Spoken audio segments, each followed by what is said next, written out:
Preface. My Nova Books presents The Portrait of the Weeping Boy by L.J. Edgecroft. In a fog-bound English house, a young restorer is summoned to a painting whose gaze refuses to remain still. A moody, gothic fable about art, memory, and the hard choices that determine what we keep and what we must release. To explore more, please visit mynovabooks.com. The following voice will narrate your audiobook experience. Hi, I'm Edmund Hale. I will be the narrator for this story. The following voices will serve as characters for your audiobook experience.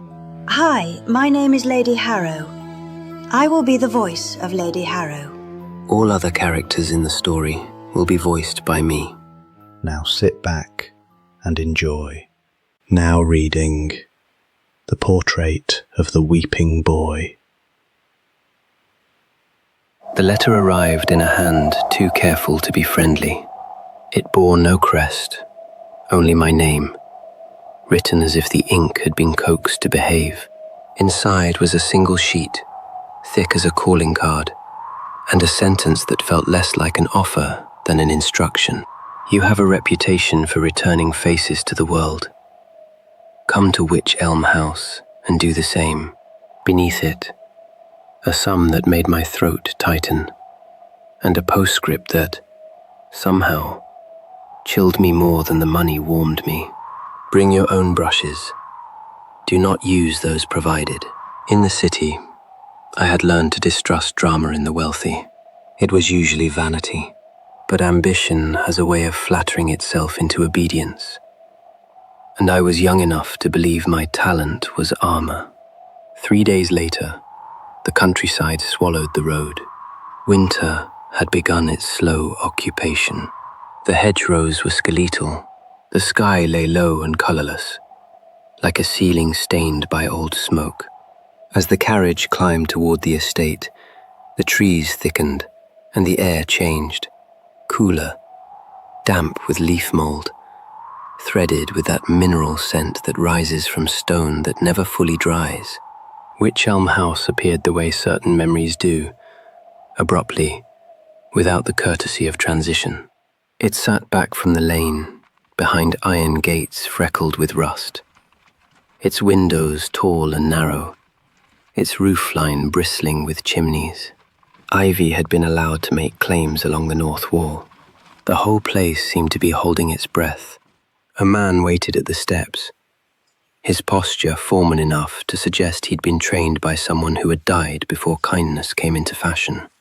"Mr. Lark," he said, "I am Mr. Sedge. The lady is indisposed. She has asked that you begin at once." "Lady?" I repeated. His eyes did not blink. "Lady Harrow. The house is old. Names endure." He relieved me of my case, as though it might contain something volatile. When he led me inside, the air tasted of beeswax and cold fireplace ash. My footsteps were swallowed by carpets too thick for comfort. Portraits lined the hall. Ancestors with disciplined mouths and eyes that held their secrets like heirlooms. I did not like being watched by the dead, but I had made a career of it. Mr. Sedge took me up a staircase that curved like a restrained gesture, and along a corridor where the windows had been shuttered despite the daylight. At the far end was a door with an iron lock. He produced a key that looked older than the house, and as it turned, I heard a faint sound from within, so soft, I might have imagined it. A wet, delicate hiccup of sorrow. The door opened onto a long gallery. Dust lay on the floor in a thin, even skin. The curtains were drawn, but a single oil lamp burned on a side table, its flame steady and too small for the room. The scent here was different. Turpentine undercut with something metallic, like old coins kept in a pocket. At the end of the gallery, on an easel draped in black cloth, waited my commission, and not far from it, so incongruous my eyes snagged on it twice, sat a child's low chair, its seat worn smooth, and beside it, a small stack of cloth-bound children's books. Their spines were faded titles, half erased by handling. A little wooden horse lay on its side near the skirting board, as if someone had set it down mid-play and never came back. Mr. Sedge did not approach the easel. "You will work alone," he said. "The lady requests." He paused, as if the word that followed offended him. "Privacy." I glanced at him. "And the painting?" He hesitated for the first time. A tremor moved in the skin beside his mouth. "Do not speak to it," he said quietly. Then he left, and the lock clicked with finality. For a moment I stood listening, absurdly aware of my own breathing. The gallery held its silence like a rule. I stepped forward and drew away the cloth. The portrait beneath was smaller than I had expected, no larger than a serving tray, framed in dark carved wood that reminded me of a church confessional. The subject was a boy of perhaps 10, seated against a background of shadowed drapery. His hair was a soft brown, his collar white and severe. His cheeks were streaked with tears that had been painted with such skill. They looked wet, but it was the eyes that held me. They were hollow, in a way that had nothing to do with age or illness. They were the eyes of someone listening for footsteps that never came. The boy looked slightly off to the painter's left. His mouth was paired, not in speech, but in that suspended state before a sob decides whether to be swallowed. I leaned closer, examining the craquelure, the network of cracks that webbed the varnish. The surface was yellowed, clouded by time. It would need careful cleaning, gentle removal of soot and resin, standard work. And yet, something in my stomach tightened as if the boy had recognized me. I set up my materials, grateful for the familiar ritual, the soft clink of glass jars, the whisper of cloth, the clean bristle of brushes. I tested solvents on the edge of the frame. The varnish surrendered reluctantly, like a tongue forced to reveal a name. As the first swab lifted a century's film, the boy's face brightened by degrees, and with it came an odd sensation, less like being watched, more like standing near a door that had been left ajar. The first day passed with the slow comfort of work. When I left the gallery, Mr. Sedge was waiting with a tray of food I had not asked for. He did not cross the threshold. "You'll sleep in the east room," he said. "Keep the door locked. The house is unsettled." Unsettled by what? His gaze moved past me, as if he feared the corridor itself might answer. "By attention," he said, and went away. That night, in the east room, the cold found its way through the stone as if it knew my name. The bed was grand and unforgiving. The curtains breathed with draughts. On the mantel sat another small intrusion of childhood. A thin picture book, its corners softened, as if it had been opened and shut many times by careful hands. I told myself it belonged to some distant nursery. The house had forgotten to clear. When I closed my eyes, I saw the boy's tears shining in lamplight. Sometime after midnight, I woke to the sound I had heard before, a soft, wet hiccup repeated. It seemed to come not from the corridor, but from within the walls, like water trapped behind plaster, begging for release. I lay still until my heartbeat stopped, trying to outrun itself. When the sound ceased, the silence that followed was worse. It was the silence of a room that knows you are awake. In the morning, I returned to the gallery with the relief of someone returning to a task that obeys. The portrait waited where I had left it. At first, everything was as it should be. The boy's face, clearer now, revealed finer details. The faint redness around his nose, the slight swelling of his lower lip from biting it. a bruise of shadow beneath one eye that might have been exhaustion or art. But as I bent over my palette, I noticed the angle of his gaze. Yesterday, he had looked slightly to the left.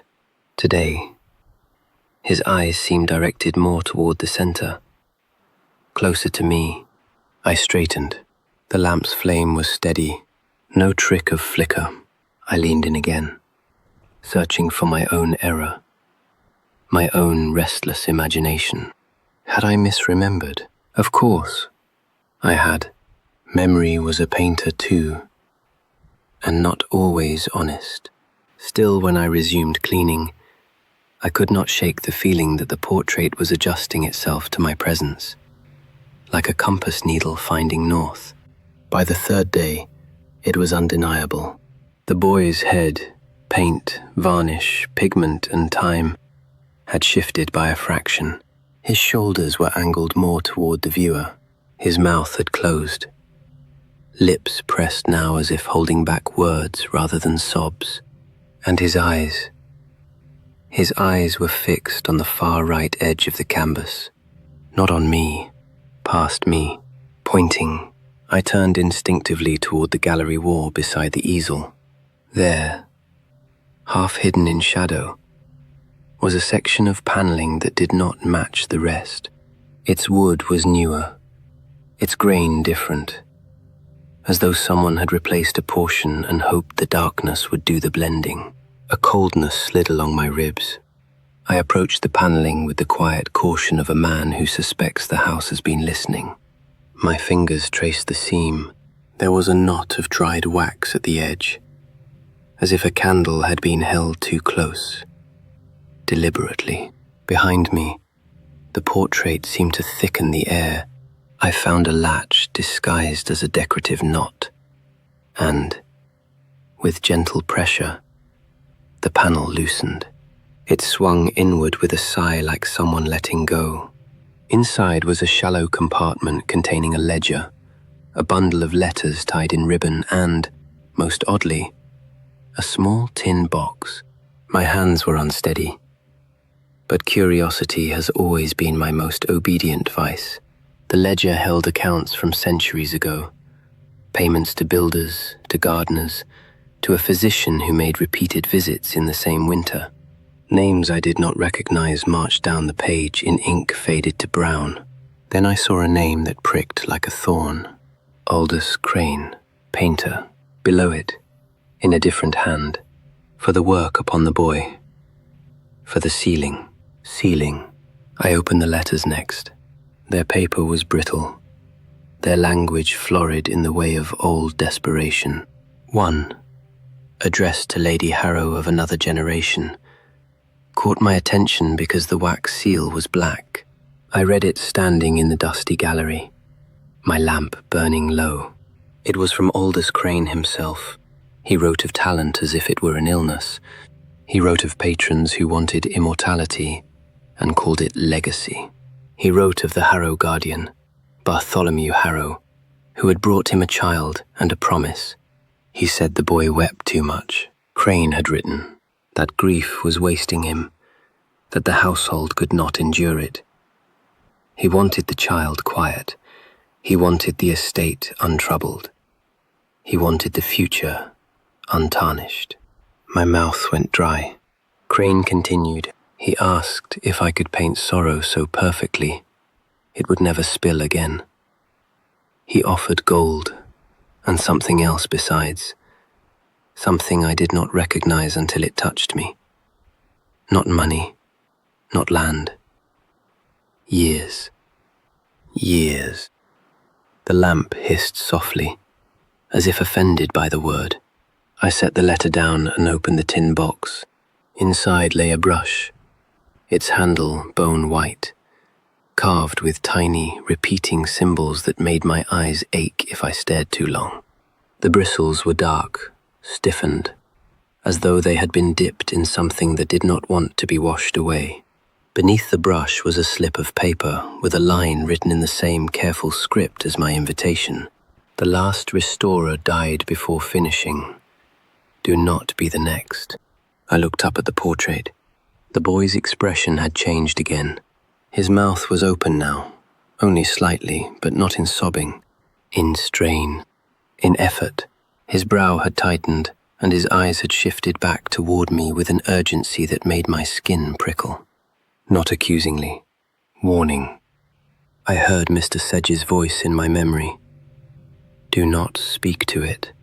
And yet the whole gallery seemed to wait for me to do exactly that. I know, I whispered, surprising myself with how natural it felt. I know you're in there. The lamp flame dipped. The air around the canvas cooled. A draught that smelled faintly of rain on stone. The boy's tears, painted tears, caught the light and gleamed. And for one terrifying instant, I could have sworn one of them moved, slipping downward by a hair's breadth. Words rose in me, foolish and human. What do you want? I asked. The portrait did not answer with sound. It answered by changing. The boy's eyes flicked sharply toward the brush in the tin box. My stomach turned. Packed. Crane had written. A ceiling. And I, ambitious, eager, flattering myself into obedience, had been invited here to restore the portrait, to clean it, revarnish it, make it bright and permanent again, to seal it again. I backed away from the easel as if it were a cliff edge. Footsteps sounded in the corridor, outside, measured, patient. Mr. Sedge, or someone else wearing his steadiness like a disguise. I shut the compartment and slid the panel into place, just as the key turned in the lock. Mr. Sedge entered with a fresh lamp and a small bottle of varnish that he set carefully on the table, not looking at the portrait. For your finishing, he said. I stared at the bottle. The glass was clear. The liquid within was pale gold. What is it? I asked. Traditional, he said. The Harrow recipe. And the last restorer? Pause. Mr. Sedge's jaw tightened. He became unwell. What did he see? Mr. Sedge's eyes lifted. Finally, to the canvas. His gaze slid away at once, like skin recoiling from heat. He saw what he was meant to keep unseen, he said. He tried to leave. And did he? The silence that answered was heavy with practice. When he left again, I stood staring at the varnish. Outside, the day darkened early. The house creaked as it settled, like a beast adjusting its weight. Somewhere in the walls, that soft, wet hiccup began again. I understood then, not as a theory, but as a certainty you feel in your bones, that the portrait was not merely art. It was a door that only opened one way, and I was being asked to lock it. My hands moved without my permission, reaching for the tin box, the carved brush. The symbols along the handle seemed to throb, as if they remembered the warmth of the hand that had first held them. I thought of Aldous Crane, trading in years like currency. I thought of Bartholomew Harrow, annoyed by a child's grief. I thought of the boy's eyes, urgent, not with malice, but with a desperate kind of hope. I won't do it, I said aloud. The lamp flame steadied as if listening. I took my own brush, plain wood, honest bristles, and mixed a thin wash of pigment, the color of dawn diluted in water. My heart hammered like a fist against a door. If the portrait was a trap, perhaps it could be altered into an exit, not restored, rewritten. I raised the brush to the canvas. The moment the bristles touched, the air changed. It grew charged, like the hush before lightning. The painted surface felt strangely warm under my hand, not from the lamp, but from something beneath it, as if a living skin lay under the varnish, shivering. I began at the background, where Crane had painted drapery like heavy night. I painted a suggestion of light, faint, almost nothing, the hint of an open space beyond. I did not paint a door outright. I painted possibility, the way a painter suggests wind with the angle of a leaf. As I worked, the boy's expression eased by degrees. His mouth closed, not tight now, but calmer, as if the muscles had finally been allowed to unclench. Then, in the thick silence, I heard something new, a whisper, not in the room, but inside my head, threaded through my thoughts like a needle. Not the varnish. I flinched, nearly dropping the brush. The boy's eyes moved again, and I understood.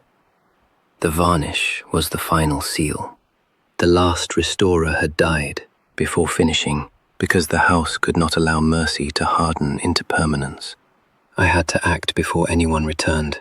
I painted faster, but not carelessly, each stroke deliberate, a refusal of the house's script. I shifted the boy's gaze toward the light I was creating. I softened the shadow that clung to his collar. I painted, just behind him, the faintest outline of a hand, not gripping his shoulder, not dragging him back, but letting go. The room groaned. From somewhere deep in the house came a low sound like a distant choir note turning sour. The boy's tears, those impossibly rendered drops, began to dull as if drying at last. A key scraped in the lock. Panic sharpened my senses. I grabbed the bottle of traditional varnish, and instead of applying it, I uncorked it and poured it, quickly, wholly, into the metal tray of my solvent rags, soaking them until the liquid's sweet, choking smell filled the gallery. A foolish gesture, perhaps, a desperate one, but I could not allow that golden seal to touch the boy again. The door swung open. Mr. Sedge entered, and behind him, silent, tall, wrapped in mourning black velvet, was Lady Harrow. Her face was pale in the lamplight, her eyes too bright, as if they had drunk darkness for years and found it nourishing. She looked past me to the portrait, and for the first time I saw something in her expression that was almost hunger. What have you done? She asked softly, not anger, not fear, possession. I stood between her and the canvas. My voice surprised me with its steadiness. I changed it, I said. I opened it. Lady Harrow's gaze narrowed. You were hired to restore, to return him to how he was. How he was trapped, I corrected. The portrait is Harrow property, she said, each word clipped and controlled. It has been passed from hand to hand in my family for generations. We keep what we are given. We do not meddle. The house seemed to inhale. Mr. Sedge's face had gone grey. Mr. Lark, he murmured. Pleading or warning, I could not tell which. Please. Lady Harrow took a step forward, and the lamp flame bent toward her as if in deference. You do not understand what this house requires, she whispered. What it has always required. I glanced at the portrait. The boy was no longer looking at me. He was looking at her, and in his hollow eyes, something flickered. Not rage, not triumph, but the fierce clarity of someone who has finally been seen.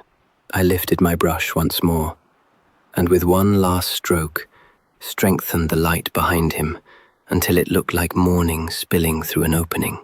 At that exact moment, a sound split the gallery.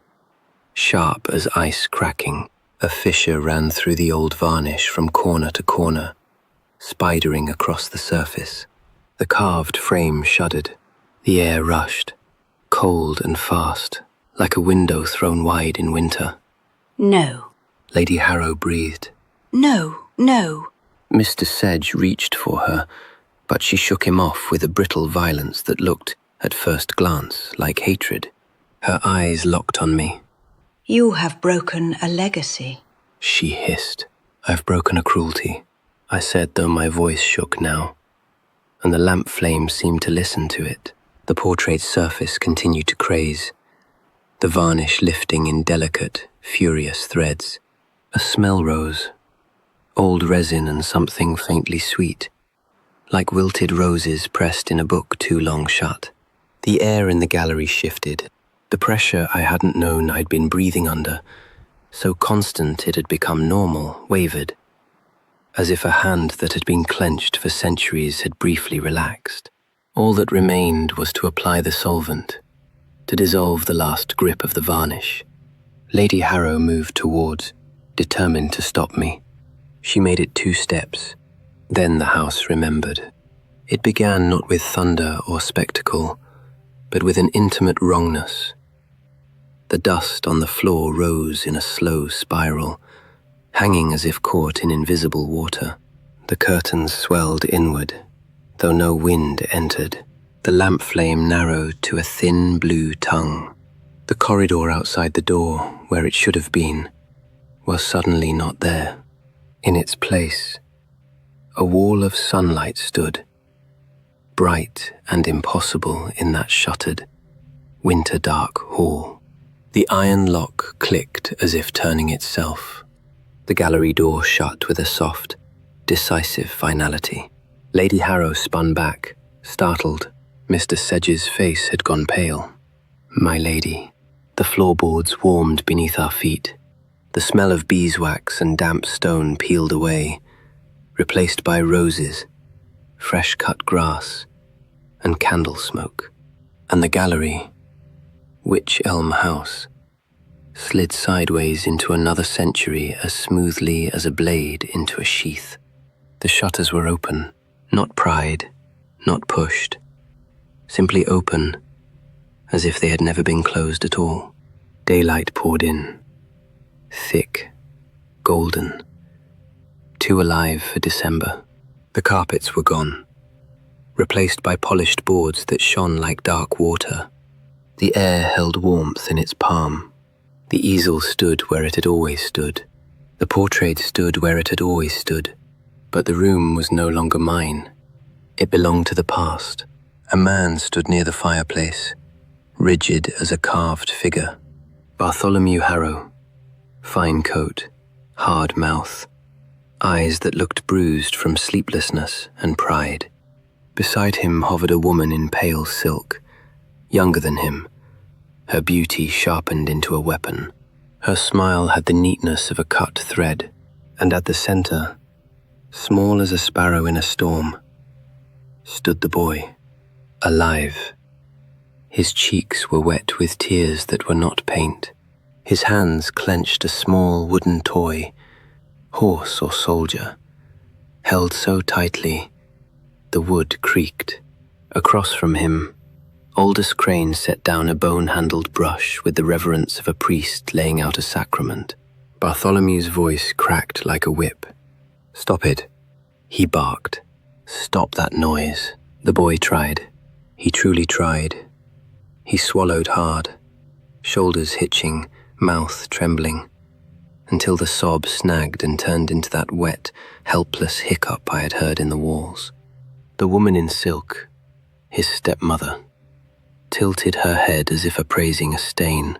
"Disgraceful," she murmured, not to the father, but to the room itself, like his mother, always leaking emotion everywhere. The boy flinched at the word mother, as if it had struck him.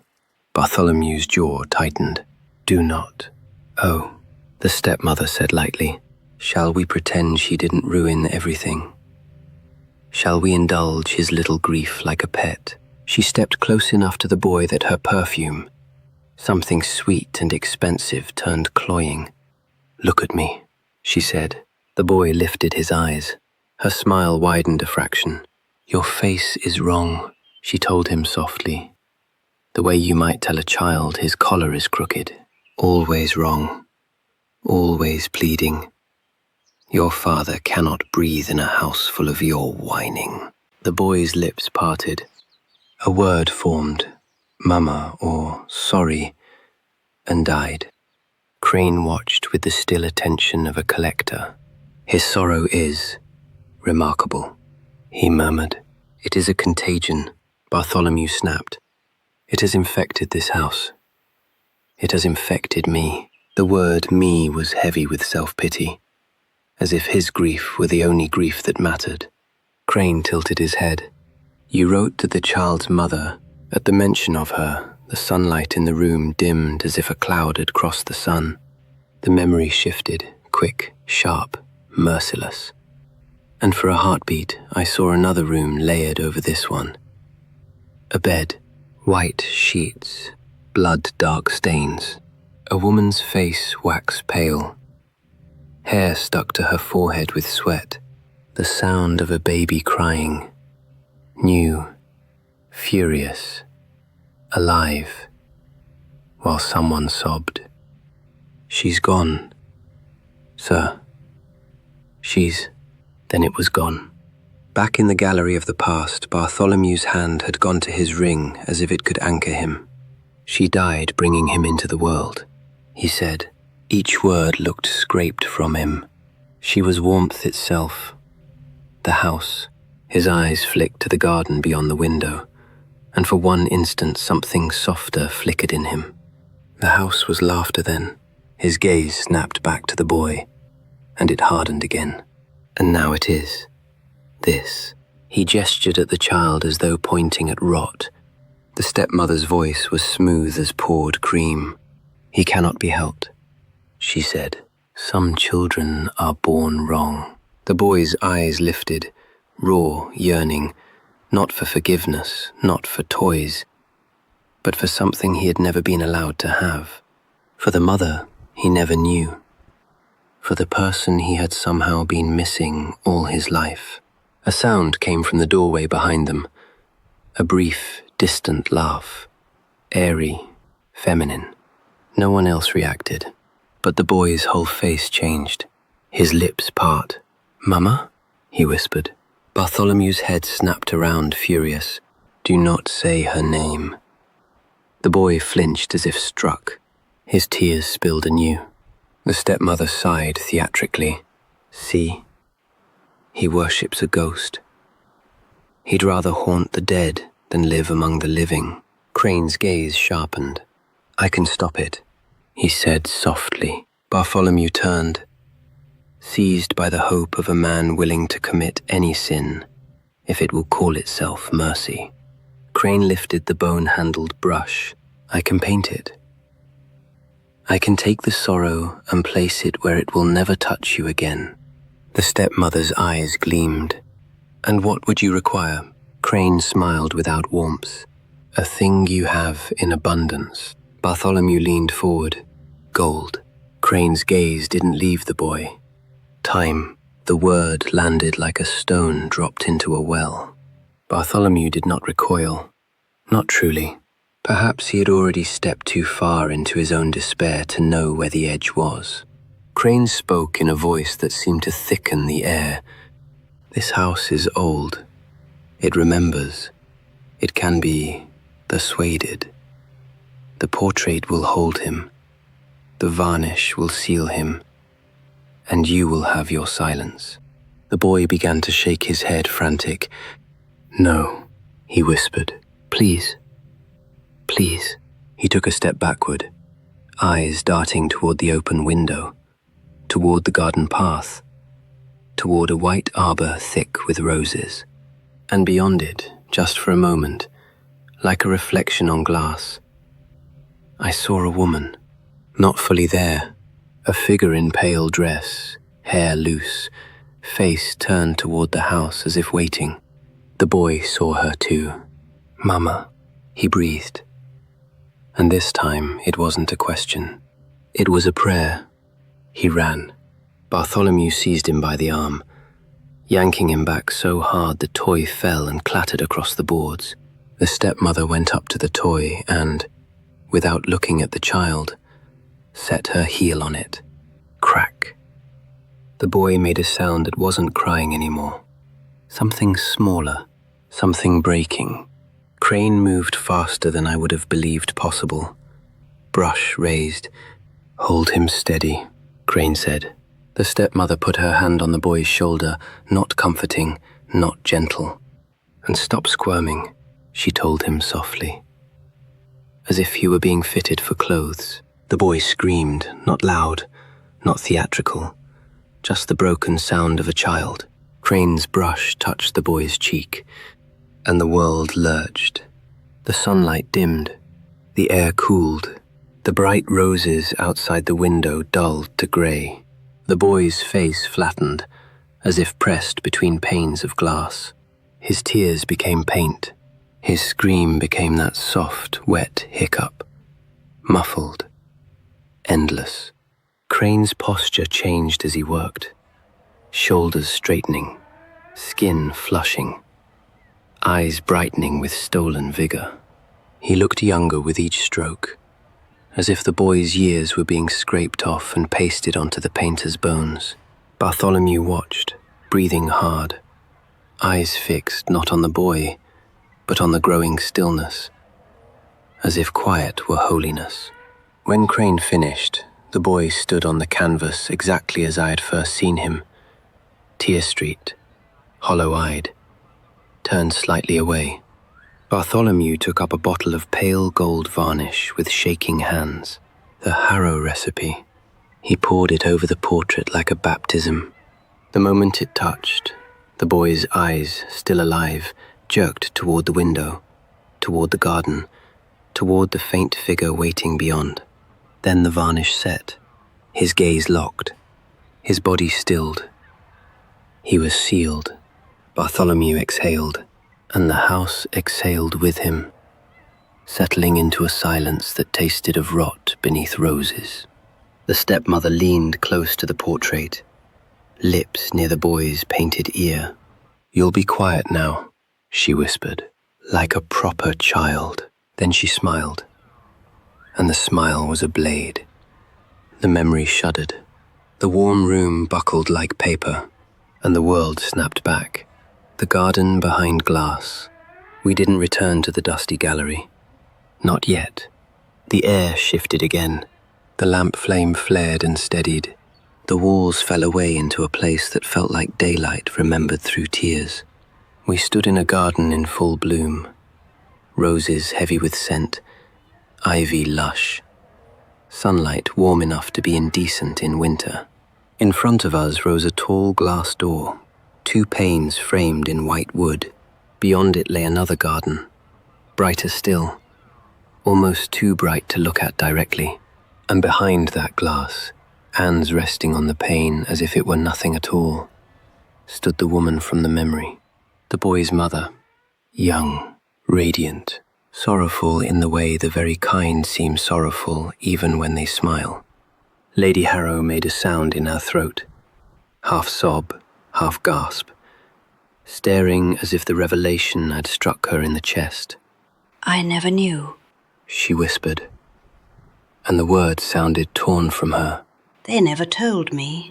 Mr. Sedge stood rigid, eyes wide, as though afraid to blink and lose it. And the boy, no longer paint, no longer trapped behind varnish, stood on our side of the glass, still 10. Still small, but his cheeks were dry, his eyes were full. He stepped forward, pressed his palms to the pane opposite his mother's. He could not touch her. The glass held. He turned toward me, and though his voice was quiet, it landed in my mind as clearly as a brushstroke. "I can't go while I'm sealed." Lady Harrow stepped forward, trembling.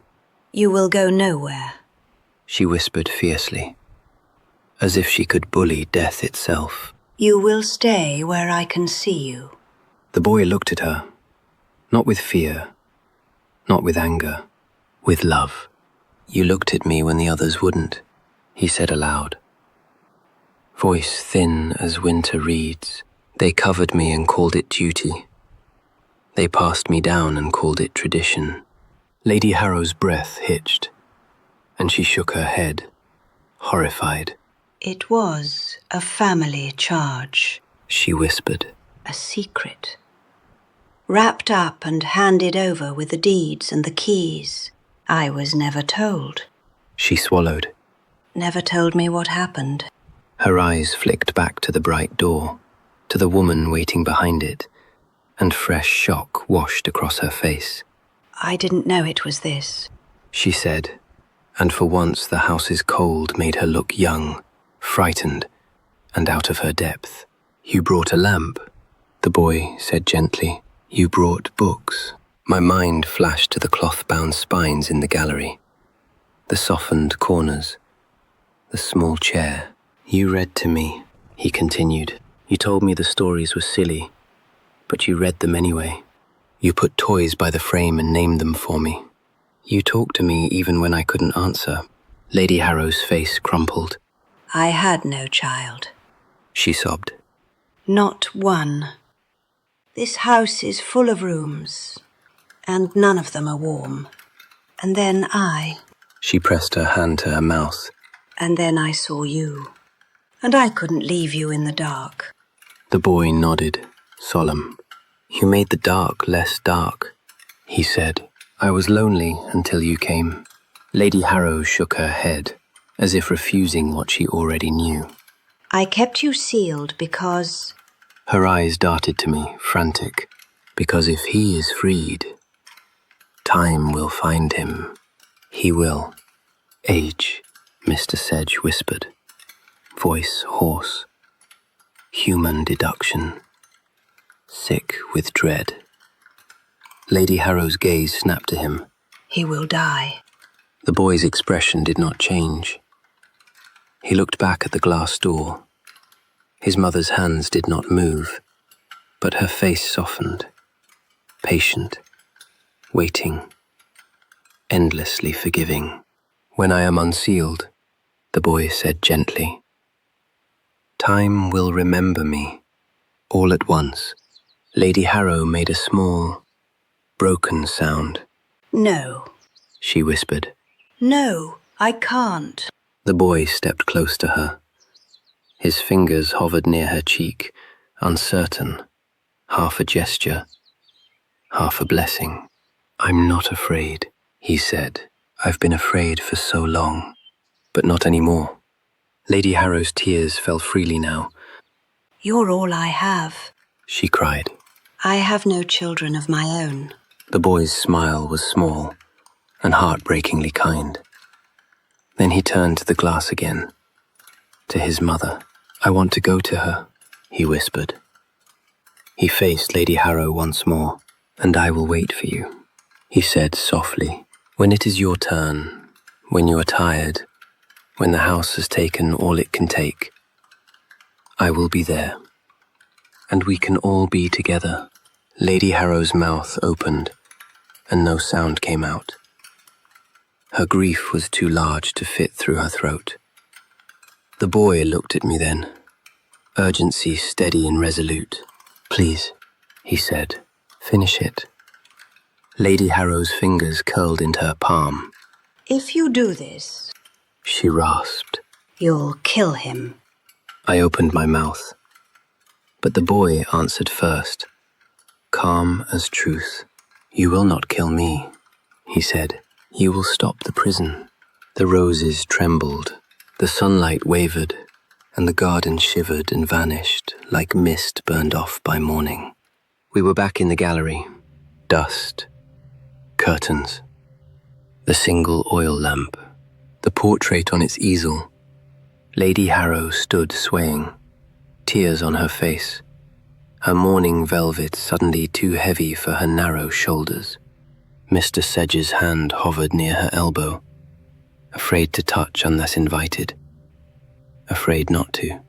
The boy in the portrait stared straight out now, at me, eyes aching with brave acceptance, and I understood the true shape of the bargain. A father trading a child's sorrow for silence, a painter trading decency for years, a house taught a spell. Take grief, preserve it, feed on it. Call it legacy, the Harrow recipe. Its bottle, now light and useless, lay near my solvent tray. its sweet, suffocating scent still caught in the soaked rags like a confession that wouldn't dry. Lady Harrow's voice was ragged. Do not. She begged. Please. I've kept him safe. Safe, like a bird kept from weather by never being allowed sky. The boy's lips moved barely. Ready, he whispered. I looked at Lady Harrow. I saw now what I had mistaken for cruelty.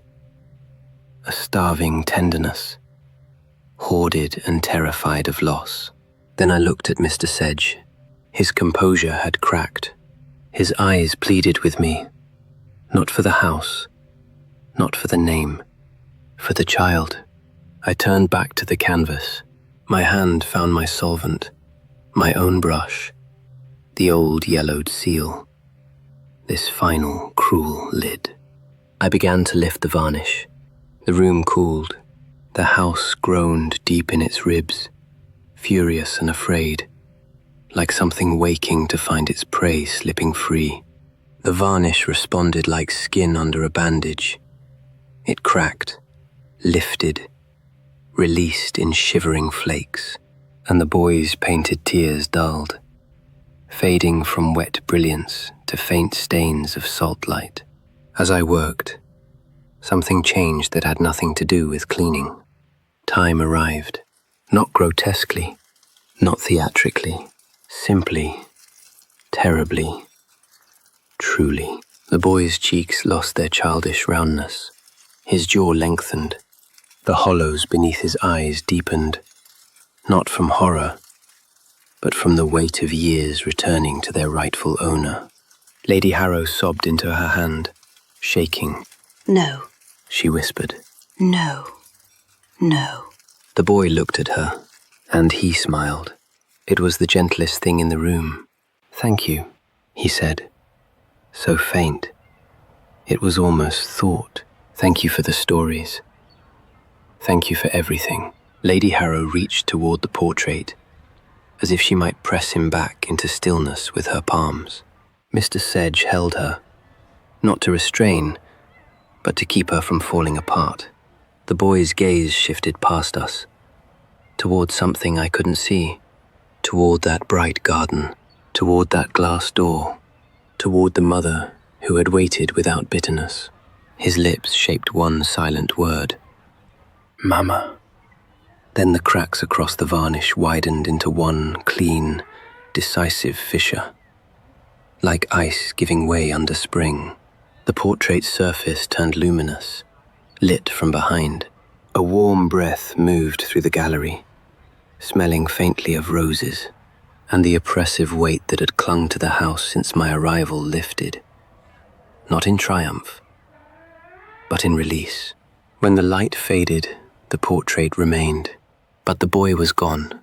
Where he had been, the background I had painted, dawn, possibility, stretched empty and peaceful, like a road after a traveler has passed. Lady Harrow made no sound at all. She simply sagged against Mr. Sedge, face turned toward the empty painted space, as if listening for footsteps that had finally, blessedly, departed. Somewhere deep within the walls, the wet hiccup ceased, and for the first time since entering Wych Elm House, the silence that followed did not feel like punishment. It felt like rest. I left at first light. No one stopped me. The gates opened without protest. Mr. Sedge walked with me to the steps, the morning air sharp and clean, as if it had been washed. My lady will not be the same, he said quietly. I know, I replied. He hesitated, then added, she isn't cruel. Not truly. She's alone. I thought of her hands pressed to grief, like a child clutching a candle. She'll survive it, I said, though I wasn't sure if I meant the loss, the truth, or the house itself. Mr. Sedge looked back up the staircase toward the gallery, as if he could still feel the room breathing differently. She did love him, he said. Yes, I answered, and she never understood what they'd done to him. He swallowed. Thank you, he whispered. not as a servant, but as a man relieved of a secret that had been rotting in the walls. As the carriage rolled away, I looked back once. Wych Elm House stood as it always had, looming, watchful, stubbornly alive. But one upstairs window had been unshuttered. A curtain stirred with fresh air. It looked less like someone spying now, and more like a room finally being allowed to breathe. Weeks later, in my city studio, I unpacked my kit and found something I did not remember placing there. A single rose petal, dried and pale, tucked beside my brushes. It smelled faintly of summer. I kept it pressed between the pages of my ledger, though I could not have explained why without sounding mad. Sometimes, in the hush before sleep, I think of a garden brighter than it should be. A glass door, a boy's palms pressed to the pane, the steady patience of someone waiting on the other side. And I think of Lady Harrow, no longer a villain in velvet, but a lonely woman who loved a trapped child fiercely enough to fear his freedom. In my work, I still restore faces, but I no longer believe a portrait is only paint. Sometimes it is a lock, sometimes it is a door, and sometimes, if you are careful, if you are brave enough to refuse the script handed down to you, it can be a way out. End of The Portrait of the Weeping Boy. Outro. Thank you for joining us to the end of The Portrait of the Weeping Boy, written by L.J. Edgecroft and narrated by Edmund Hale. We appreciate you spending your time with this story. If you enjoyed this audiobook, be sure to visit mynovabooks.com for more great selections. Thank you for listening.